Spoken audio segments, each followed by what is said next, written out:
I think I have the perfect segue into this topic because your whole family is in town. Yeah. Um, From very out of town. Very out of town from Asia. Well, for context, Emily and I are, if you haven't noticed, shooting in a different. You can't tell from our audio. We're actually in a different space. We're in my apartment this time. And that is because my entire family of 5 is here. And they're staying with me, so we're filming here right now. Mhm. And I chose Emily over them today, which is why. Just for a couple hours. Nothing crazy, but I think it was needed. I've been spending so much time with them this whole week. They came last week, and I really wanted to be present for them because I knew that this was a hobby I wanted to pursue seriously. Right. And knowing that I had to film today and it was something that I really wanted to do, I wanted to give them 100% so that I could be 100% here. Yeah. And I think usually I will say no and just shut myself out of the whole world to hang out with them until they leave. I was shocked that you didn't. I actually gave you the option, like, okay, we don't have to do this right now. Like, we can push back this episode and focus on your family, and that's what's important. So I was like shocked, actually. Or I don't want to say shocked. I was surprised, I guess. You did. You gave me the option, and usually I would say yes, like, let's just push it all back. But I think from my past experience of doing that, what ends up happening is when I'm hanging out with them, I'll start thinking about other things. Yeah. Like today I was supposed to be doing my art, or today I was supposed to be hanging out with my friends or doing my podcast, and I'll be stressing out about either how behind we are or what I'm missing. And I wouldn't be able to focus on being with them. And so what ends up happening is I feel guilty on both ends. Sides. Exactly. Yeah. I think this is like such a classic mid-20s problem that we all have been coming across of like trying to find time in the day to do things that we need to do, get done for ourselves. What not just like things that we like to do, but like doing things around the house, like getting things done to prepare for the work week. And I think like it's such a skill to nail down to be able to understand like, okay, I need to do all A, B, and C for my personal life, but I also want to be there for my friends and family. Or in this case, like not there, your family isn't always here. So trying to like really prioritize for special events too. Right. Is a skill that you have to develop over years, I feel. It did not come overnight. Yeah. No. It actually, I think, only really hit me this year. When I first graduated, you know how in college you can like take naps in the middle of the day and like you just go. I don't even know what I was doing, but there was so much free time. Yeah. And then now that we work a job, maybe it's not 9 to 5, maybe it's like 7 to 7, whatever it is, it's like the amount of hours you have, the free time that you have is now just 1 or 2 hours. And you have to fit all of these things, like your chores, but time with your friends and family and yourself, all into these 2 hours. It gets so overwhelming sometimes. I don't even know where to begin. Yeah. And at first, in my early 20s, I kind of gave up. I kind of I was so paralyzed by all these things I had to do. I was like, I just need to sit here. Yeah. I just need to numb my thoughts. I just need to not. And then nothing ends up getting done, and I feel guilty for doing nothing, but I'm not able to do anything. Yeah. I mean, to your point about like being in college and like having more free reign, I also feel like because each quarter or semester is like so structured with classes and club events and what have you, like we didn't really have to think, right? Because our schedule was planned out every single day and it was the same way every week after week. So there wasn't really the need to be this like big adult, you know, having to like actually structure your free time. You're right. And also everyone is on that same schedule, right? Like finals week is week 5 and 6, and then week 10 Yeah. 10, 10. Yeah. Uh-huh. And then midterm is 5 and 6 or 4. So everyone would be like, can't, we got to study for midterms. And you'd be like, you're right, I have to study. You can look at the person next to you and be like, what are you doing? Okay, I'm going to go do that. That seems like the right plan. Exactly. But you can't do that anymore. Because everybody is living a different life right now. Yeah. And you don't know their schedule, and it doesn't match anymore. Yeah. I feel like, so I think it's good, like, you realized, oh, like, I have something that I need to do, some chores to do at home. Like, it's in the back of your head, like, when you were hanging out with friends or hanging out with family. I didn't have that little voice in the back of my head a few years ago. I feel like I would just try to structure my days and my weekends so jam-packed, and then it didn't hit me until I get home. And I'm getting home, it's, like, late at night, and I have to work the next day. I haven't packed my lunch for the next day. I haven't gotten my work bag ready to go. Like, I have to shower. I probably have to do some cleaning around the house still. By the time, like, you do all of this stuff, like, you realize, or I realized too late. And it was like, okay, it's freaking 1 a.m. now, and I have to get up in 6 hours, you know? I think finding the balance between being there for yourself and then, like, being there for others is a work in progress for me still. I'm still navigating it. It's definitely trial and error. There's Yes. no glamorous way. No. There's no glamorous way to do it. And Mhm. I feel you because I Mhm. was running literally on fumes. Yeah. In my early 20s when I just graduated. Mhm. I went to Barry's at 4 a.m. What?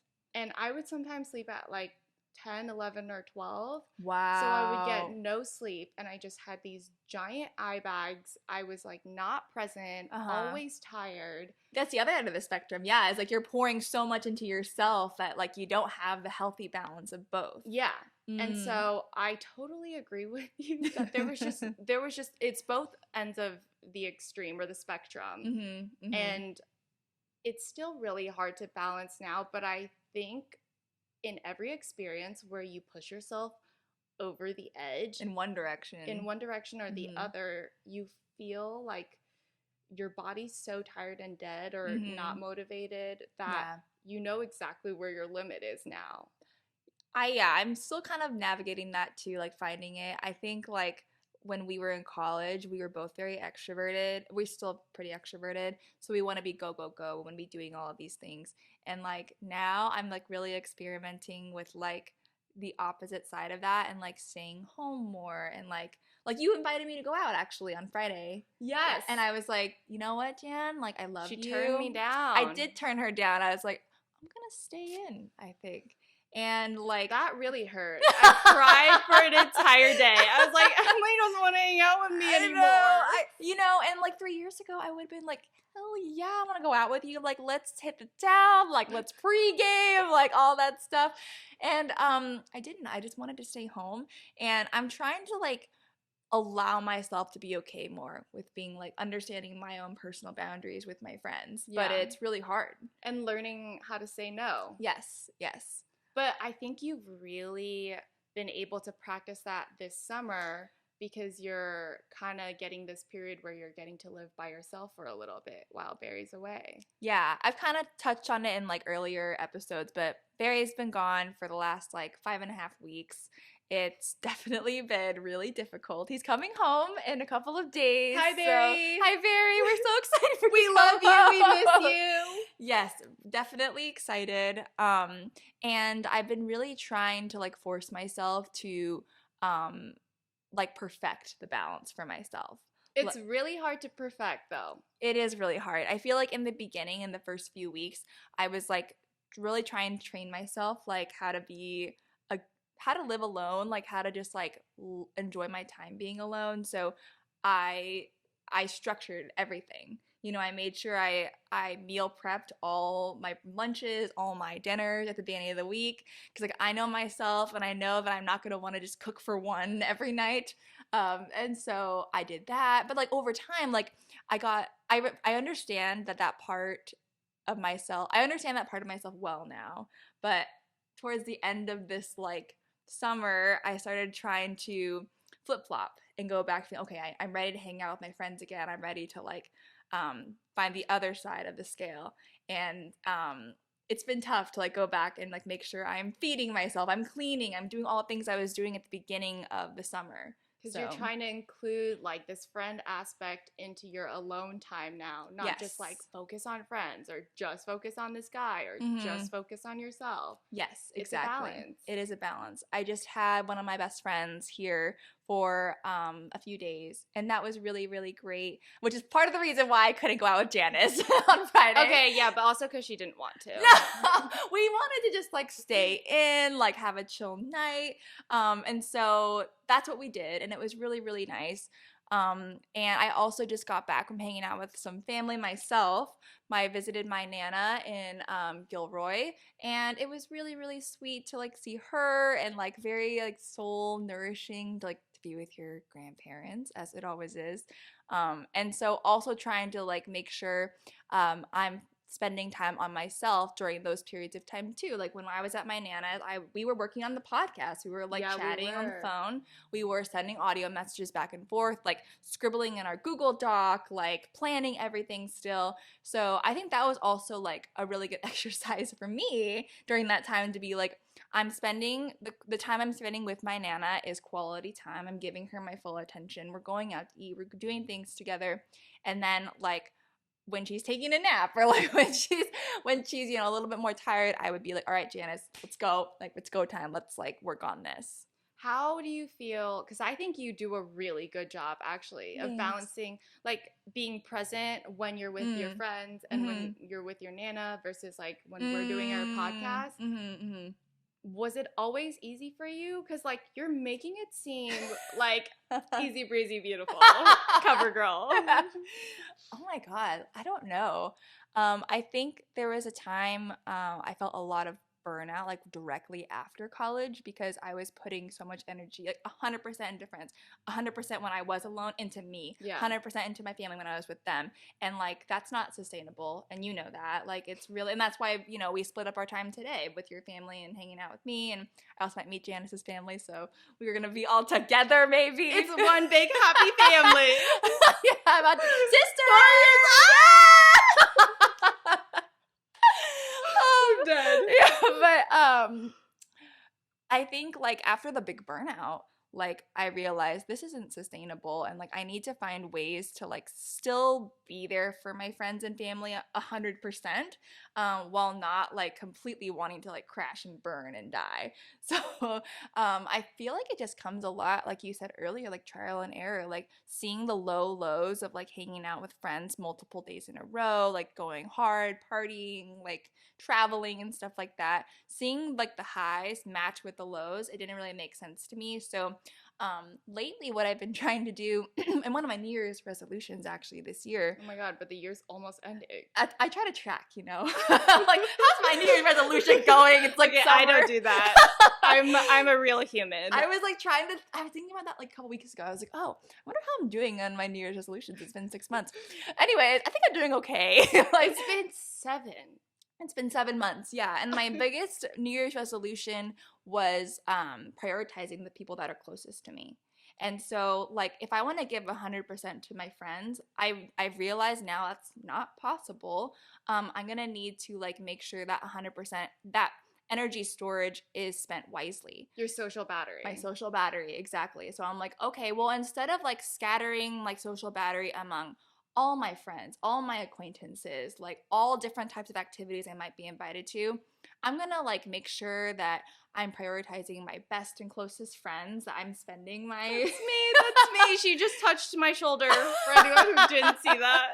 I feel like the podcast has definitely become a huge source of energy for both of us. Yeah. And so, like, if I'm going to be spending, X amount more hours talking to you, working with you on the podcast, actually filming an episode, there are like going to be some other activities I need to let go because of that. So I might say no to other activities with friends I don't talk to as often and like trying to make sure that I save quality time for when we hang out, things like that. I think that's really important to learn is like when to let go or when to not have FOMO, but it's so hard. Mm-hmm. But I think what really helps me, and I agree with you, is like prioritizing all these things in my life differently. Mm-hmm. So I know that every week we're gonna be filming our podcast, and Right. every week I have my art class, and Mm-hmm. I kind of consider the art class me time, Yeah. right? And I kind of consider the podcast me time too, Yeah. because Mm-hmm. it's our hobby, but it's like both of our hobbies, Right. right? Right. And then I kind of think about, okay, well, I have me time done. Mm-hmm. What else do I want to do this week? Like maybe I'll hang out with one friend. Right. And then maybe I'll hang out with someone else. Someone. A special someone else. But it helps me when I have a very loose schedule. Ooh, yeah. Because I'm like, this is what I value.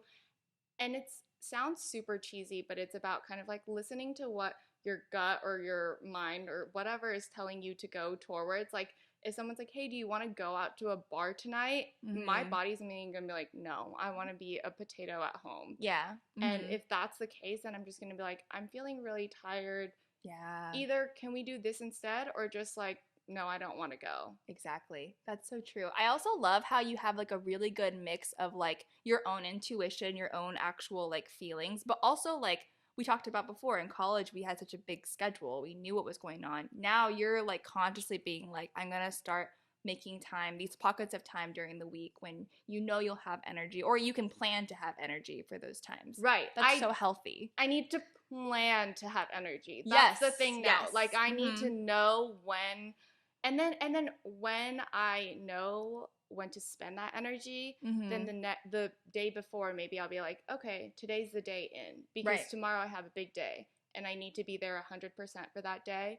So you can be 100% there for your friends. Correct. So it's okay, and I don't feel guilty for being a vegetable at home, because I'm like, tomorrow we're going to do this, this, and this, and this. It's productive to be alone a lot of times. Yeah. It is. But to your point about burnout, like, honestly, this is going to sound so sucky, but like, it is about burning out and then figuring out, okay, this is where I burnt out. Your body's wrecked. And then you realize, okay, you got to fall on your threshold. Face first. Yeah. Do you find it hard when you do have to like say no to some of your friends? Like, I do. Sometimes I also say no. Like, sometimes I wonder if I should be saying no to my friends.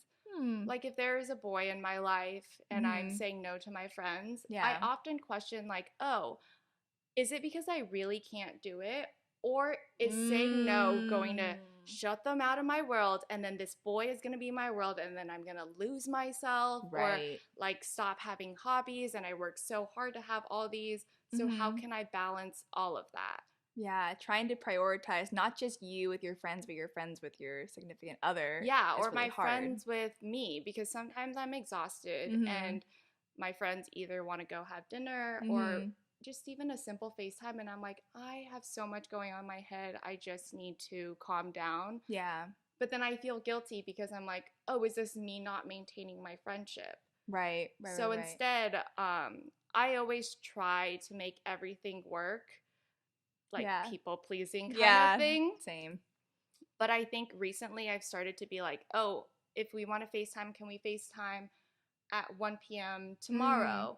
I just have a lot going on today, and just being really honest and communicating that, that kind of helps me prioritize. So it's like listening to myself and then communicating exactly how I feel with my friends or my significant other, whoever it might be. Right. But the biggest struggle is, yes, always the friends versus significant other one. I totally agree. I think this is something that I've been struggling with for years. Like, I feel like I judge a lot of girls that are all over their boyfriends or girlfriends or whatever. I never wanted to be a girlfriend girl. Like, I always wanted to make sure that I was like paying attention to my friends, like, and in a lot of ways in the last few years, putting them at the same level of importance as my boyfriend. And I think in my first relationship, it worked. It was okay because we were long distance. And so I spent most of my time with my friends anyways. But now it's very different because I live with Barry, and I'm I'm learning a lot from him on like that balance between like being with your friends and being with your significant other. And I think there's a couple things that I've learned, I think, from it. Please share. I think like I guess I just always thought, oh, I've been friends with so and so for 5 years, 6 years. I've only known you for the last 2 years, like why are you being so defensive that I need to like spend time with you over them sometimes? Like I have other priorities in my life. I have other people in my life that came before you. Like sit back down, you know what I Oh, mean? so it's like the amount of time that you've been with someone. I guess so. That's how Or I thought is in it my like head. how well they know you? I think for me, like those two go hand in hand. Like Okay. my friends that know me the best happen to be the ones that I've known the longest. And so in my head, I'm like, well, why am I doing a disservice to my friend? Because like they were here longer than my Kind of like boyfriend a was. loyalty aspect. Loyalty. Yes. I felt a huge sense of loyalty to my friends. Yeah. And I never wanted to be the friend that was like drops their friends for their boyfriend. I never want to be that either. It scares the shit out of me. It's really hard, and you have to make that decision in like a split second, like who you want to spend time with. Yeah. I feel like one of the biggest things that I've had to learn is that like when you do prioritize some of your friends over your significant other, like gender matters. Yes. So like I'm with my boyfriend, like if I'm starting to prioritize some of my guy friends a little bit more than him, that's not good. It just doesn't make the other, it's not always bad, but I think it doesn't make him feel good because he's like, okay, you're spending a lot of time with another guy one-on-one. Yeah. And your focus, it means like you prioritize that boy over him. Which is not the message I'm trying to develop send. that relationship instead of the one that you're actually in. Yeah, and not to say that like you're not allowed to hang out with the opposite gender. No. Like that's not at all what we're saying. What I'm saying is that like there are times when I would like we want to be doing something but I'd already committed, to going hanging out with them or like stuff like that. And I think it's like really good to be conscious of like those types of friends and making sure that like yes, you're spending time with them, but at the end of the day, like my priority needs to be lying with my partner. How did you learn that? Literally, Barry told me word for word because I couldn't wrap my head around it. I was like, I don't get it. Like the whole loyalty aspect of it was like, no, but I've been friends with this person for many, many years. Like I'm not just going to like drop them and like forget about them.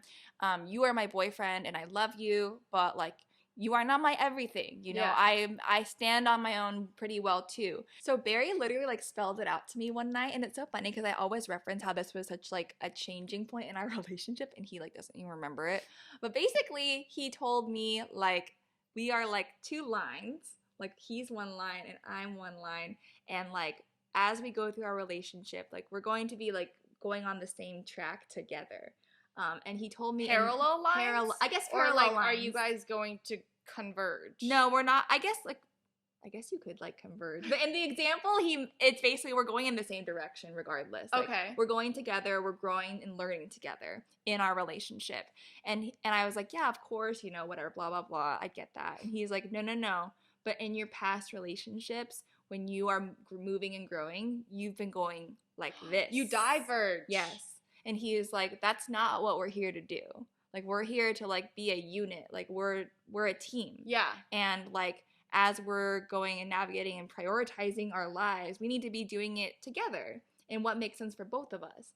And I was like, I've never done that before. Like I've never thought about it like that. But that makes sense. And Barry's very wise. He's very wise. He's had more relationships than me. Uh-huh. So I think he's gotten to take a few notes that maybe I would the takeaways. The takeaways that like I hadn't experienced yet. And so like that's kind of how I figured that out. And that was a switch for me. And immediately after he said that, I was like, okay, like that completely makes sense. And now I sort of get the girls that are all over their boyfriends and spend, not to that extent. I'd never want to be to that extent. But it was a moment of clarity for me. I think that really makes sense. Like when you realize you need to prioritize your relationship, but also that doesn't mean like you don't have to take it to two extremes, right? Right. And for me, when I think about prioritizing my significant other, I always feel then guilty if I like put my friends first. Yeah. But there is a point, and I think I've learned this recently, where I have started to put my friends first and I don't feel as guilty about it. Nice. It's when I ask my friends for advice first versus my significant other in some areas. And I've realized the reason I don't feel guilty is because my friends, all my friends, everyone in my life has different experiences that they've lived through. And some people might know a certain chapter of my life or a certain part of me more than others. Right. And so when I'm seeking advice, like it really just depends on what I'm looking for, what kind of advice I need in what area, but also the response, right? Like I am not going to go to my dad and be like, Dad, so there's this boy and blah, blah, blah, because I know the response I'm going to get is like, Janice, I don't want to hear it, right? And I'm searching for like this is what you should do. And so I might go to you for that. Right. But I also sometimes want someone just to empathize with me. And I know people that are better at empathy than others. Yeah. And others that give advice better than others. So it's just about me realizing that and being like, okay, you know, right now it's Emily time, not dad time. Or right now I'm going to this boy because I know he can fulfill this side that I'm seeking. And that's okay. I love that. And I love it because like it's good to have a network of people in that sense that are experts in whatever it is that you are like trying to learn more about or understand better. You have your finance friend. Maybe you'd be like my finance friend. If I had any questions about money, like I'd hope that Barry wouldn't get offended if I didn't ask him because you literally lived and breathed in the finance world for years. Right. So and obviously you're the point person. It is about like just sharing your life with everyone. It doesn't have to just be this guy. It doesn't have to just be your friends. Right. But everybody knows about your entire life, and some people know more about certain parts of your life. Yeah.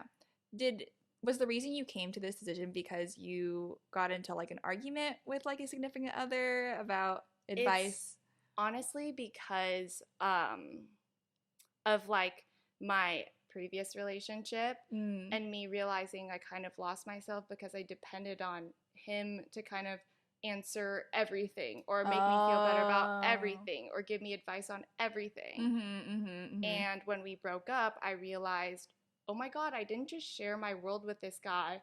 I depended on him. Yeah, that's huge. And my friends didn't know anything that was going on with me. And so having to rebuild that relationship with my friends and rebuild a relationship with myself, then I realized like, okay, I need to share like what's going on in my life with other people, not just one person, but also learning to choose me and depend on me and prioritizing all of that so that, you know, God forbid, like there's another relationship that ends, but if that does happen, I don't lose my whole everything. World. Exactly. Yeah, you're structuring your life, as we talked about, to set yourself up for success. Exactly. I love that.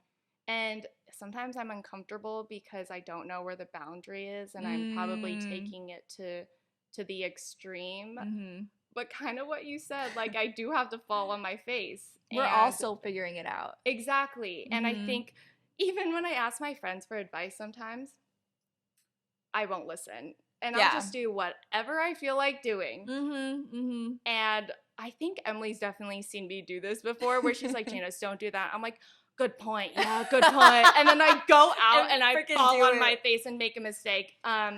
And sometimes that is the only way you're going to learn. Oh, 100%. Like, we could have a whole episode on taking our own advice when we should have taken someone else's and how that has shaped us too. But I hope that like this episode helps people to see that like these are the mistakes that we have been making, and it's kind of what helped us get to where we are now and trying to build a more balanced life. Yeah, I think in your mid-20s, it's a lot about falling on your face, and it's okay. Pick yourself up. Exactly. Dust yourself off. And the next time this happens, you're going to be even more prepared to handle the situation. Yeah, but definitely just kind of highlighting a few examples. Hopefully everyone has something to take away from this episode.